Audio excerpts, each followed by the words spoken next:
So it's happened. The day has finally come when we have reached the end of season 1. I am about to jump into a top 10 list, the first top 10 list of this series video thing that I'm doing, which is great. It's a little weird because there is a top 10 list out there by the website Screen Rant ranking the episodes for the first season of Buffy. I just think that's strange. There are only 12 episodes. A top 10 seems a little extraneous. So we might break that down a little bit, but we're going to take a look at what they got. Hello, everybody. Welcome back to the channel. Once again, my name is Brandon. I'm an acting and performance coach. I am in the middle of a Buffy the Vampire Slayer rewatch with you guys, with the people over on Patreon.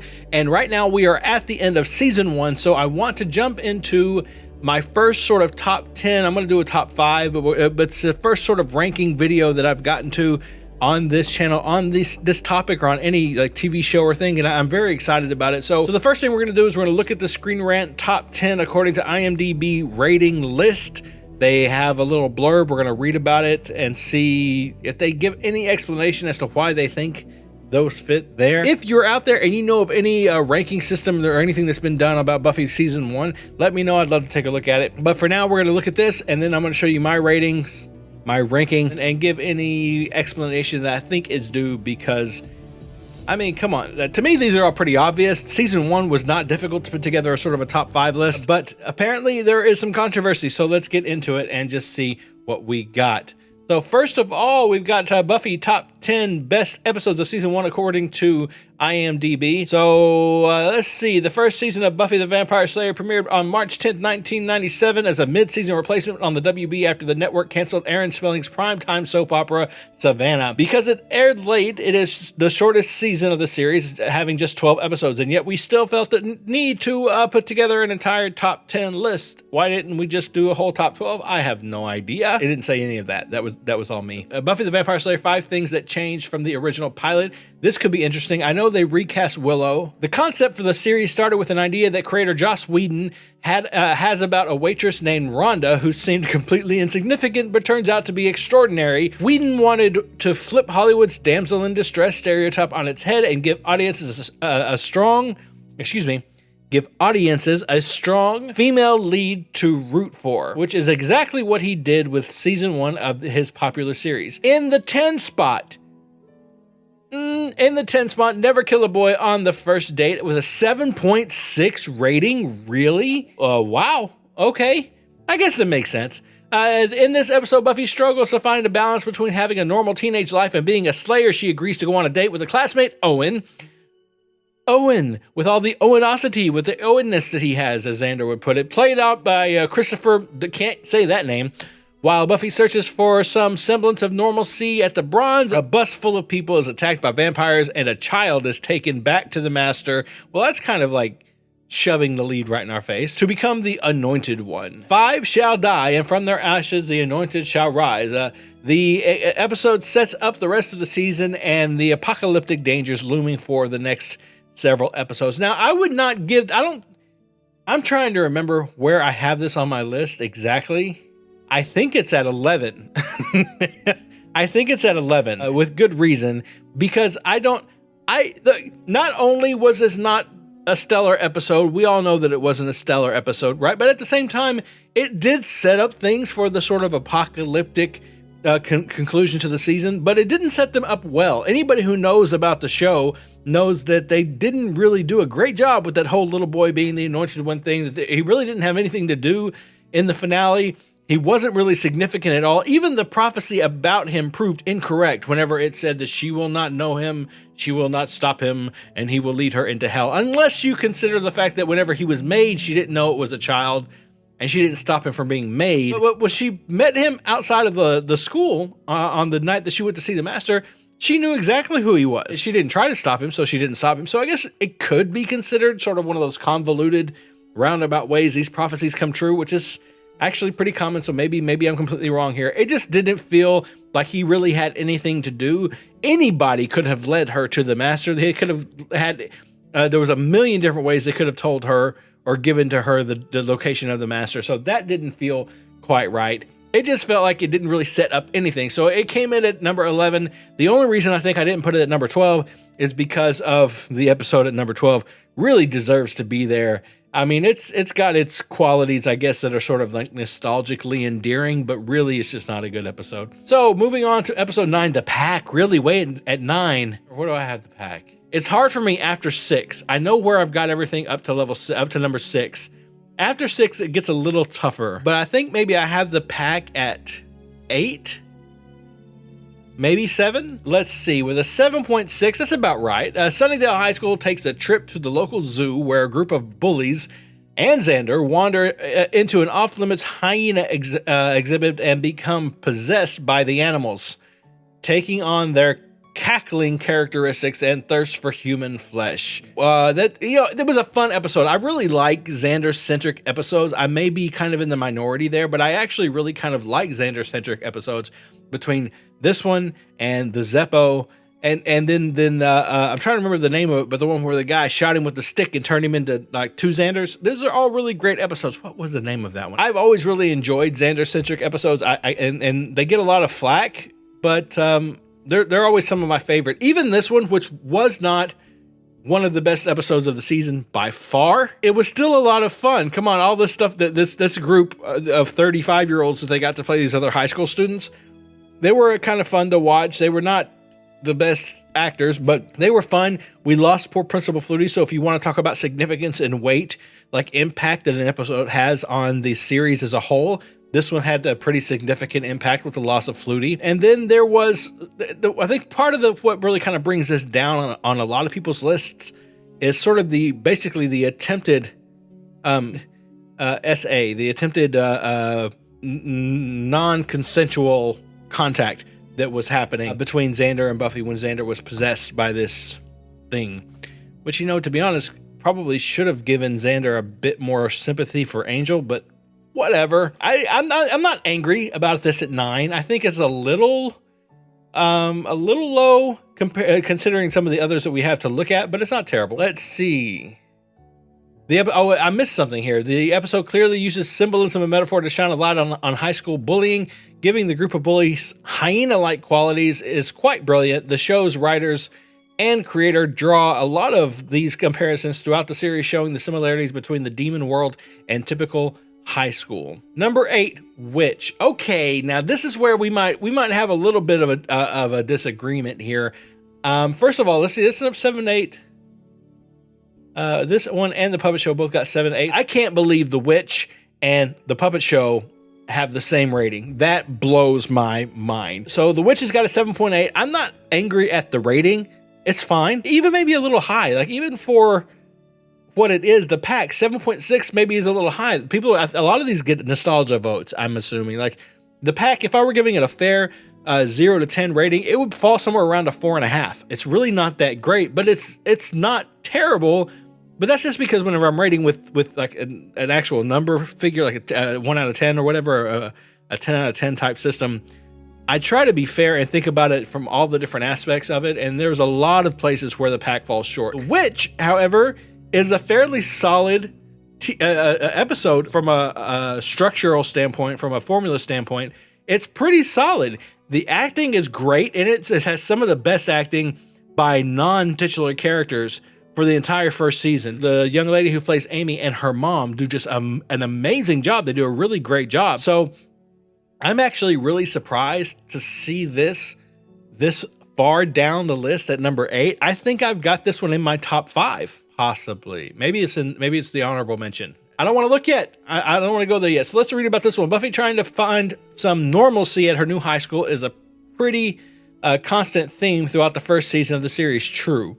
In this episode, Buffy decides to try out for the cheerleading team at Sunnydale High. During tryouts, a cheerleader spontaneously combusts, leaving Buffy and the gang to wonder what kind of evil they're dealing with this week. They suspect it to be witchcraft, and they're right, opening the series up to a whole new level of evil. This was the first time we had a non-vampire threat. This is the first time magic comes into play for Buffy, but it's a theme that will carry on and become a pivotal plot point as the series progresses. Yeah, I'm really not. I'm thinking it's at least 2 spots too low. The Puppet Show definitely does not belong in the same conversation as Witch. So at number 7, we got the Puppet Show with the same rating, a 7.8. That's really high for this episode. After the group of bullies turned hyenas kill Principal Flutie, a new administrator, Principal Snyder, takes his place. Love Snyder. Snyder is the definition high. I'm sorry, what? Snyder is the definition high school evil. Snyder is the definition high school evil. Constantly tormenting Buffy and her friends, and as we find out later on, he's also legitimately evil and plots to help the mayor take down Sunnydale High School. That's not exactly true. He didn't know what was going to happen. If you remember, in Graduation Day, he actually was, in his own Snyder-like way, very upset and offended by what was happening whenever the mayor turned into a big snake. If you remember, this is my campus, buddy, you know, and he got eaten. He was not on board with that. He just was on board with order. He had his own demons, and I think that he didn't understand what was happening. He was not in cahoots with the mayor, and he wasn't trying to take down the high school. I sincerely don't think. In this episode, Snyder orders Giles to head the talent show at the school and forces the Scooby Gang to participate. When one of the members of the talent show turns up dead and missing her heart, Buffy and her friends get to work to solve the mystery and take down the new big bad, which in this episode is a very creepy ventriloquist dummy. Okay, that is an improper usage of the term big bad. A big bad is in reference to a villain, a large threat that is an overall threat for the entire season. That right there is that's just heresy. This article just lost a lot of respect for me. Okay, number 6, Out of Mind, Out of Sight. Not a bad placement at all, actually. 7.8. Again, and the same level as The Puppet Show is insane to me. It's not a bad rating for the episode, though. It was a really good episode. I really enjoyed it. I think it's about at the right spot. Really solid. I think this one just falls victim to being behind a few really, really strong episodes. This episode stands out for a number of reasons. When a girl at Sunnydale High, Marcy, turns invisible, she begins terrorizing fellow students, specifically Cordelia. After some investigation, Buffy and friends learn that Marcy didn't turn invisible from a spell or a curse, but she's invisible now due to years of being overlooked by her community and peers. The episode explains that there is actually science behind what is happening to Marcy, and when Buffy is finally able to catch her, she is handed over to a team of FBI agents who specialize in invisible children cases. Really? They're going with them being FBI? I just thought they were mysterious men in black suits, some sort of government somethings, but I didn't think actual FBI. That's not what the FBI does. That's crazy. I don't have the problem with that rating. So at number 5, The Harvest. That's insane to me. Really? At number 5? Okay, it's got an 8.0 rating. That's great. This is the second episode of the first season and picks up where the pilot left off. Willow and Xander learn about Buffy's destiny, and Giles explains the origins of vampires and demons. The gang then goes on a mission to save Jesse, who was left behind during the initial rescue and brought to the Master by Darla. When the Scooby Gang finally does find Jesse, it's too late and Jesse is a vampire. The Master's minions storm the Bronze for the Harvest, where they are to feed on innocent victims, giving power to the Master so he can ascend from his lair and destroy the world. That's a little bit of a lax synopsis, but we all know what happened, right? Hellmouth, blah, blah, blah.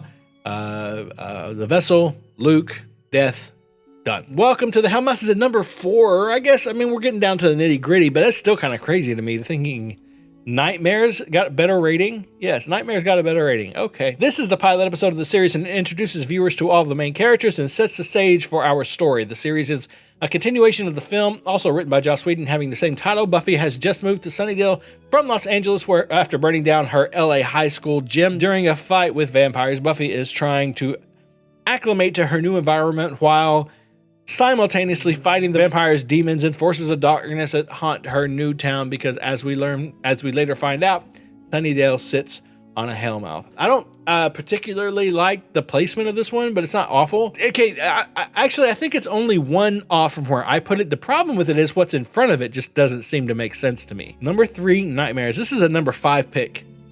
At best, in my opinion. Something strange is happening in Sunnydale and everyone's worst nightmares are coming true. A student in Buffy's class looks down and discovers tarantulas crawling over his body. Another student is attacked while taking a smoke break in the school basement. Nope, boiler room. Xander is chased by clowns and Buffy comes to school only to learn about a history test she hasn't studied for as she scrambles to get to class. Throughout all of these nightmares, a child stands looking onto the tear from a distance. This is also the first of very few times we see Buffy's father, Hank, played by Dean Butler. This is true.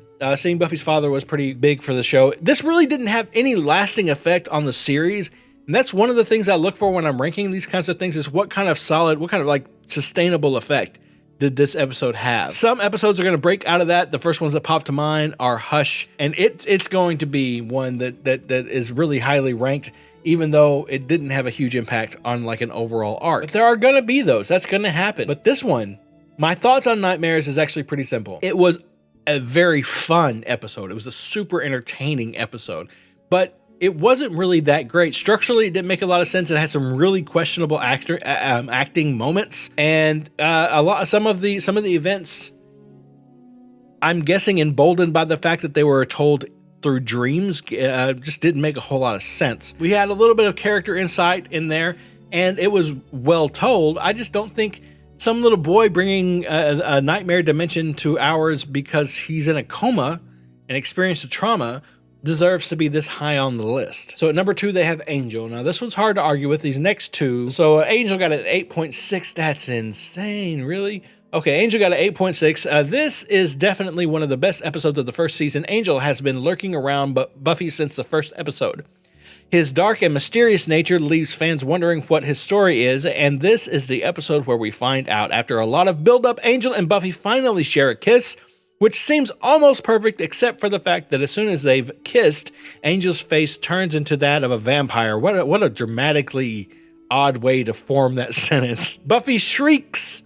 Angel leaps out the window and leaves her with a lot of questions. Giles uncovers Angel's history and tells Buffy about the curse, giving Angel his soul back. No, he doesn't. No, he doesn't. Giles says nothing about a curse. Giles knows nothing about a curse. This article is annoying, is what it is. These people do research for this, right? Like, I'm remembering all of this stuff off the top of my head. These people research this stuff. And that's like a horrible, horrible mischaracterization of events. Giles doesn't tell her about the curse. Angel does at the Bronze. So the episode ends with Angel killing Darla, the Master's favorite minion, and a vampire that Angel created. No, he didn't. Oh my God. What? What? You know, they couldn't. That's not a mistake you can make. You can't make that mistake, right? The episode ends with Angel killing Darla, the Master's favorite minion, and a vampire that Angel created. Darla was 200 odd years older than Angel. And she made him, in case anybody out there didn't know that, which of course all of you do, because duh, what the hell, man? Who wrote this? And has anybody complained? Because, you know, I'm gonna, as soon as I'm done with this video, you bet I'm writing a letter. All of you out there, anybody watching this, write a letter. Go on to this site, go to the Screen Rant deal. It's probably years old. Write a letter. Tell them to fix this crap because that's garbage. Prophecy Girl got an 8.9. Fine, solid. Prophecy Girl is an overall series favorite amongst fans and critics. Sarah Michelle Gellar's performance as our title character in this episode is perfect and strong. Agreed. There's a scene where Buffy overhears Giles and Angel speaking in the library where they think they are alone. That's, again, a weird way to write that. They need to hire me. I could write these much better. Giles tells Angel that according to prophecy, Buffy will face the Master and she will die. Hearing this, Buffy breaks down and tells Giles and Angel that she quits. She is going to quit slaying because she doesn't want to die, and the scene is heartbreaking and one of the most memorable for the entire series. True, absolutely true. So the Prophecy Girl, I don't really have much to say about it because everything that can be said about it has already been said. We all know it's one of the best episodes of the season for sure, and one of the most memorable for the entire series. Like, anybody who's a fan of Buffy knows that scene and loves that scene. Wow, those were insane mistakes, but okay. All right, well, the time has come to reveal my order. I think I've already kind of given a lot of it away. 1, 2, 3, and ta-da, there they are. So at number 1, we've got Angel. At 2, Prophecy Girl. 3, we got The Harvest. 4, we got Welcome to the Hellmouth. And yes, I've got The Harvest above Welcome to the Hellmouth. I have reasons for that. Moving on, we have Witch at number 5. Out of Sight, Out of Mind in the honorable mention spot. At the number 7, we have The Pack, which of course is way up at number 9 on their list. Then number 8, we have Nightmares. And this is where we really diverge. I've got Nightmares at number 8, and they had it at number 3, which is an insane sort of disparity. I am really shocked. I'm really shocked about that. Got the Puppet Show at number 9. They had Puppet Show at 7. I've got I, Robot You, Jane at 10, ahead of Never Kill a Boy on the First Date, which I've got at number 11. I think they had that one at number 10. Never Kill a Boy on the First Date, I would have put it lower. I would have, if Teacher's Pet didn't exist. But it does. It totally does. So what can you do? You can't really, I mean, it's hard to justify putting pretty much anything below Teacher's Pet. Come on. Okay, so Teacher's Pet was another Xander-centric episode, and there were a lot of things to love about it, but come on, the practical effects were insanely bad. Not to mention the whole, the predatory teacher preying on young boys, taking advantage of young boys. That's a difficult topic to broach. And then all of the sort of toxic masculinity coursing through that one, and giving body counts and all that kind of thing. It's just a hard episode. It's a hard episode to love. Yeah, and then the practical effects make it just so much worse. Not to mention they kill Mr. Gregory. I like Mr. Gregory, and I'm upset that he got killed. So they get in the last spot. Never Kill a Boy on the First Date. Again, doesn't really do anything for the overall plot. I don't care about the Anointed One. The reason I say it doesn't do anything for the overall plot is because the Anointed One did nothing for the overall plot. It was a horrible, pointless device that never really got utilized and just really had no purpose. There's some character development there between him and Buffy, and they have a really good conversation at the end, which I honestly think is the only reason that episode even needs to be watched on a rewatch type situation, because of that little conversation that she has with Buffy where he's like, I have volumes of lore and prophecy, but they don't have an instruction manual. They're both just feeling it out as they go. Whenever he has that conversation with her about how he wanted to be a fighter pilot or possibly a grocer. Like, that's an amazing moment between the two of them. And for that alone, I watched the episode. Oh, well, that and sort of the little conversation, the little awkwardness that's had between her and Angel and Owen in the Bronze, because that's kind of fun to watch. But that's it. Okay, so then we've got I, Robot You, Jane at number 10. Again, the practical effects were a problem. So the practical effects were a problem. It had a real like computers bad kind of vibe to it. It made a lot more sense in the late 90s. Nowadays, it just didn't age well. It just didn't age well. Though I did really like Willow standing up to the robot at the end of the episode. Decent acting moments in that one. The Puppet Show, I've got it way down at 9 because I'm sorry, I can't deal with the whole puppet thing as an antagonist or as a threat. He's not a threat. I can't deal with the Chucky things. It doesn't make any sense. Like the whole thing with she's got the chandelier strapped on top of her and he comes to stab her in the face. She doesn't see him coming, but somehow he misses. And then he stabs again. And he stabs again and doesn't hit her. And then she just kind of, and the thing goes flying across the screen, and then it jumps on her, the demon in the back of the demon in the last scene. It jumps on his back and it's like, I got you. Yeah. I can't deal with it. It's just not. It doesn't do anything for me. So no, that one's where it's at. Then you have Nightmares. Great episode, fun, entertaining. Really struggled from an acting standpoint.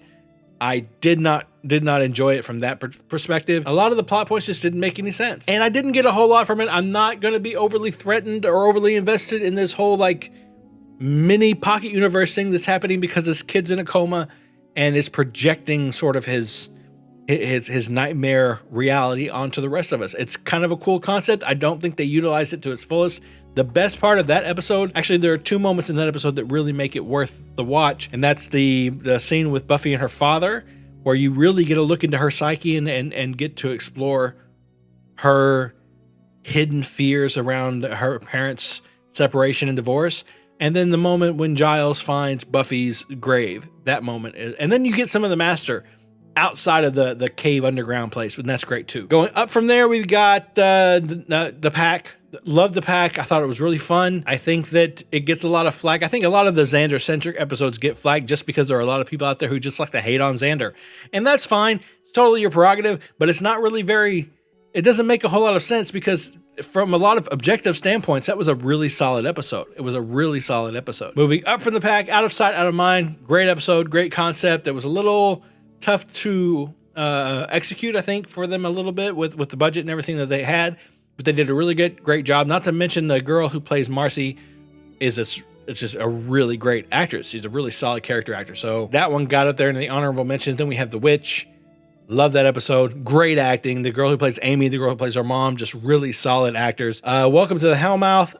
So Welcome to the Hellmouth and The Harvest. The reason they're set where they are is because Welcome to the Hellmouth set up and The Harvest knocked down. I can't bring myself to outrank the payoff with the setup. It just doesn't make sense to me.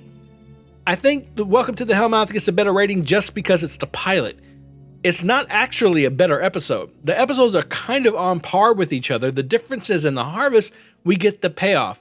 We get the argument with Buffy's mom. We get the moment with Buffy and Angel in the mausoleum. A lot more insightful than the moment with Buffy and Angel in the alley, which is just sort of indicative of the contrast between these two episodes. So we got that. We had the conversation with her mom.